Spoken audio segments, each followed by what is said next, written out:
And Patricia, in evolutionary work, Unleashing Your Potential in Extraordinary Times, of course, we talked a little about how much more it's very holistic and really being in touch with yourself and understanding yourself. A common theme that I've found with all of the authors is that there's a lot of take action, and it's action oriented, and here's some exercises that you can do. Certainly within your book, I found that there's a lot of exercises. Can you talk a little bit about these types of exercises? Sure. I think in the end, everything sort of plays it out in action. That we need to act on the way we think, the way we believe, what we value. Our principles have to show themselves in actions. And my book is, in a sense, a guidebook. So it's really about guiding you to look at yourself in some broader types of ways, so you can then realize that you have more opportunities than you think. Most of us tend to hold a certain belief about ourselves and about the work world that often is based in the past. It's not based in the future of choice. And when it's based in the past, sometimes it's limiting, sometimes it's negative. We aren't real confident and courageous, in a sense, in terms of who we are in the work world. Where if you could begin to envision your future of choice, what would your world, your life be like if you could do what you dreamed doing? And then how do you have to think and act today to enable that future? So it's working from the present to the future. And you leave the past behind except the good stuff. You want to take the good stuff with you as you move forward into the future. But if you can begin to see, what that's like. And there's a saying that goes, the larger a vision you have, the more it becomes an internal motivator. It motivates you because it's exciting. And it becomes an external magnet. It attracts others to you because they get excited. If you're talking about your life and your work like all of us are doing, it's exciting. It's attractive. We're motivated by what we do and what we stand for. And that makes a big difference in life. It makes a real big difference in life.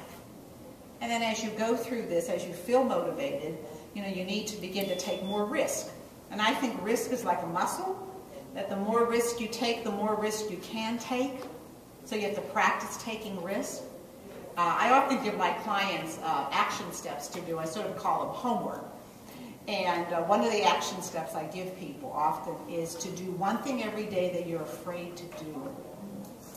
And write it down. Over time, your fear will dissipate. You won't be afraid of things that you typically were afraid of because you're building that muscle, that risk-taking muscle. Fear is meant to be acted on, not meant to sort of hold you by the throat. One of the tools in my book is called using fear as an ally, because fear can be a motivator, right? If you're afraid, you're going to do something, or you're going to do nothing. You're going to either contract, which many of us do, we sort of pull back. But in this kind of market, what we need to do is we need to expand, not contract. We need to look at, well, what else is out there? It's like, Kimberly was saying, what else is available for us? And Carrie was saying, we have many choices out there, but we usually don't see them because we sort of sit around with blinders on. We all have a certain image of ourselves that is again often too small. It's not holistic. It doesn't take into consider all of who we are, because we're all much more than we think we are. We just don't know it. I always say we're the last to know. We're the last to get our own value, right? Everyone else sees it. They'll say, "Oh, you're great at this. You're really, really good at this." Then you'll say, "What? I'm not good at this." And I'll throw out one other action step that's a great one. It's to interview 4 or 5, 6 of your colleagues and ask them what they think you're good at. And then look for patterns, because things will repeat themselves. Everyone in the group might say you have you have a great way with people. Well, that says something about you. Use that skill, that being great with people. So you really want to leverage who you are in this marketplace, because there are lots of opportunities, lots of opportunities.